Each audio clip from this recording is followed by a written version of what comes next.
오늘은 3월 30일 사무엘상 30장 16절부터 31절까지입니다. 16절부터 20절까지 읽어볼게요. 그가 다윗을 인도하여 내려가니 그들이 온 땅에 편만하여 블레셋 사람들의 땅과 유다 땅에서 크게 약탈하였으므로 말미암아 먹고 마시며 춤추는지라. 다윗이 새벽부터 이튿날 저녁 때까지 그들을 치매 낙타를 타고 도망한 소년 400명 외에는 피한 사람이 없었더라. 다윗이 아말렉 사람들이 빼앗아갔던 모든 것을 도로 찾았고 그의 두 아내를 구원하였고 그들이 약탈하였던 것 곧 무리의 자녀들이나 빼앗겼던 것은 크고 작은 것을 막론하고 아무것도 잃은 것이 없이 모두 다윗이 도로 찾아왔고 다윗이 또 양떼와 소떼를 다 찾았더니 무리가 그 가축들을 앞에 몰고 가며 이르되 이는 다윗의 전리품이라 하였더라. 그 죽어가던 애굽 소년이 정말로 아말렉의 주둔지를 알려줬어요. 그래서 다윗은 그 400명과 함께 새벽부터 날이 저물 때까지 그 아말렉 사람들을 다 칩니다. 무자비하게 쳤어요. 다 죽였어요. 그리고 성경을 보니까 낙타를 타고 도망간 소년 400명 외에는 다 죽었다고 써있어요. 어린아이들은 놔준 것 같아요. 일부러. 걔들은 돌려보내주고 남아있는 남자들은 다 죽인 것 같습니다. 그리고 그 다윗과 함께 있었던 600명의 사람들의 아내와 자녀들 그리고 빼앗겼던 가축들 재산들은 도로 찾아왔고 뿐만이 아니라 아말렉 사람들이 갖고 있었던 것들도 다 가지고 왔다. 전리품으로 다 가져왔다. 더 많은 물건들을 갖게 된 것을 보게 됩니다. 겉으로 볼 때는요. 아말렉 사람들이 승리에 도취해서 먹고 마시고 술 취하고 있다가 기습 공격을 당해서 망한 것 같아요. 이게 겉모습이야.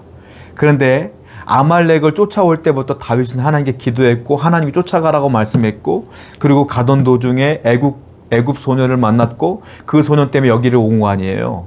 결국 400명으로 이 모든 것들을 그들이 방심해서 이긴 것이 아니라 큰 전체적 그림을 볼 때는 뭐냐? 하나님의 은혜로 이긴 것이다. 하나님의 은혜가 아니었으면 400명 갖고 어떻게 이길 수 있겠어요? 그 사람들이 왜 방심을 했겠어요? 안 그러겠습니까? 다 하나님께서 만들어 놓은 그림 가운데 이루어진 것이고 섭리 가운데 이루어진 거예요. 그래서 이거 모든 것들을 뭐라고 말합니까? 하나님의 은혜로 이겼다. 이렇게 표현할 수 있는 거예요. 여러분들 사는 동안에 되어지는 모든 것들이 겉의 모습들은 나타나요. 이와 같이 누가 방심했나 봐. 누가 이런 걸 했나 봐. 그래서 된 것 같아. 겉모습은 다 있어요. 그런데 그 속을 돌아보면 다 뭐냐? 하나님의 은혜라. 하나님의 은혜로 이루어진 거예요. 성도에게는. 그것을 발견하고 그것을 인정하고 믿을 수 있는 성도가 되어야 될 줄로 믿습니다. 21절부터 봅니다. 다윗이 전에 피곤하여 능히 자기를 따르지 못함으로 부솔 시내에 머물게 한 200명에게 오매 그들이 다윗과 그와 함께한 백성을 영접하러 나오는지라.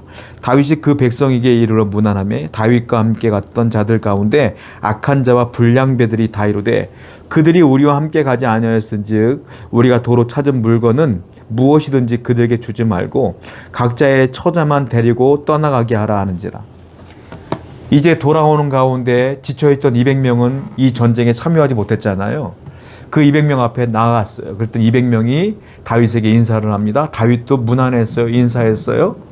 그랬더니 그 함께 다윗과 싸웠던 400명 중에 불량한 사람들, 악한 사람들이라고 표현해요. 그 사람들이 이렇게 다윗에게 말합니다.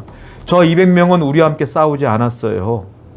자, 그들의 처자만 보내주고요.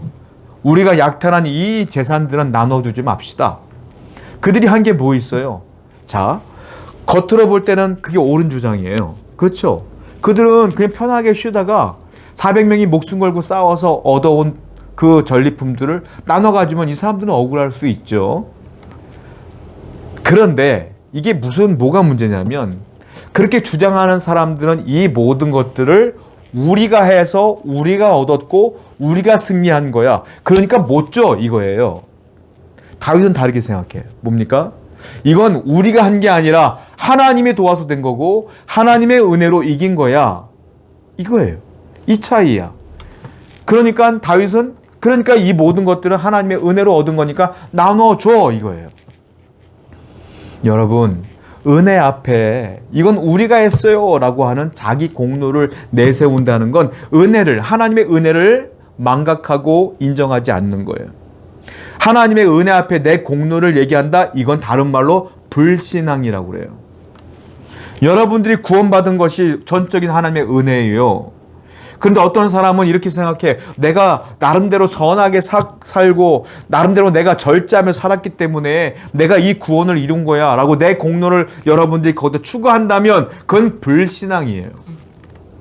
하나님이 주시는 은혜에는 내 공로가 하나도 없어요. 다 하나님의 은혜지. 그러므로 하나님이 주신 것에 감사하고 은혜를 누리며 또 감사하는 여러분 되기를 축원드립니다. 23절부터 볼게요. 다윗이 이르되 나의 형제들아 여호와께서 우리를 보호하시고 우리를 치러 온 그 군대를 우리 손에 넘기셨은즉 그가 우리에게 주신 것을 너희가 이같이 못하리라. 이 일에 누가 너희에게 듣겠느냐. 전장에 내려갔던 자의 분깃이나 소유물 곁에 머물러 있던 자의 분깃이 동일할지니 같이 분배할 것이니라고. 다윗은 말해요. 아니야. 이건 다 하나님의 은혜야. 우리의 공로가 아니야. 그러니까 여기에 있었던 200명에게도 다 나눠줘야 돼 라고 똑같이 나눌 거야. 너희가 고생했으니까 더 놔준다? 아니야. 다 하나님의 은혜야 라고 다윗은 분명하게 얘기해요. 이게 무슨 차이냐면 사람들은 내 공로를 생각하고 내가 고생한 걸 생각해. 다윗은 아니야. 하나님이 주신 은혜야. 다른 말로 하나님의 관점에서 이 모든 것들을 보는 거죠. 다윗의 시선은 하나님께 늘 고정되어 있어요. 그러니까 이걸 은혜로 보는 거예요. 그러니까 다 분깃을 나눠줘야 된다는 거예요.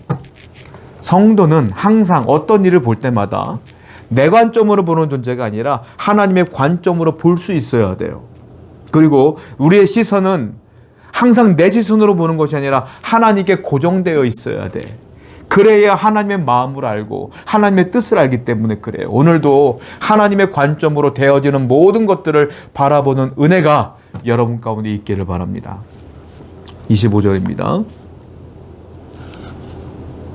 그날부터 다윗이 이것으로 이스라엘의 율례와 규례를 삼았더니 오늘까지 이르느니라. 다윗이요 다 나눠줄 거야 라고 말하면서 이건 하나님의 은혜야. 은혜를 받았으니까 똑같이 공평하게 나눠야 돼. 이것을 뭐라고 하면 말로만 끝나지 않고 다윗이 뭐라고 합니까? 그날부터 율례와 규례로 삼았다라. 이제 법으로 만든 거예요. 하나님의 은혜로 얻은 것들은 다 똑같이 나누는 거야 라는 거예요. 그때부터 이스라엘 사람들은 법으로 알았고 율례로 알았고 규례로 알아서 하나님의 은혜로 되어진 모든 것들을 나눌 수 있는 백성이 되었다. 성도는 나눠야 돼요. 나눔의 율례가 있어야 돼요. 여러분들에게 되어진 모든 것들은 여러분들의 공로로 되어진 게 아님을 아셔야 돼요. 어떤 분들은 돈을 많이 벌어. 내가 노력했으니까 내가 열심히 일했으니까 여러분 돈 못 번다고 열심히 일 안 합니까? 직장생활 똑같이 해요, 여러분. 수입이 없는 분들도 밤낮 열심히 일해요. 자영업 하시는 분들 보세요. 어떤 자영업 하시는 분들은 돈 많이 벌어. 어떤 분들은 돈이 안 돼서 힘들어요. 근데 사실 누가 더 열심히 일해? 돈이 없는 분들이 더 열심히 일할 때가 많어, 사실은. 열심히 일해서 돈이 오는 게 아니라니까. 뭐예요? 하나님의 은혜예요. 여러분들에게 주시는 은혜야. 그러면 그 은혜를 내가 다른 사람보다 많이 얻었으면 그걸 나눌 수도 있어야 되고 하나님께 더 많은 것들을 드릴 수도 있어야 돼. 이걸 다윗은 나눔의 율례로 만들었다. 은혜를 아시기 바랍니다.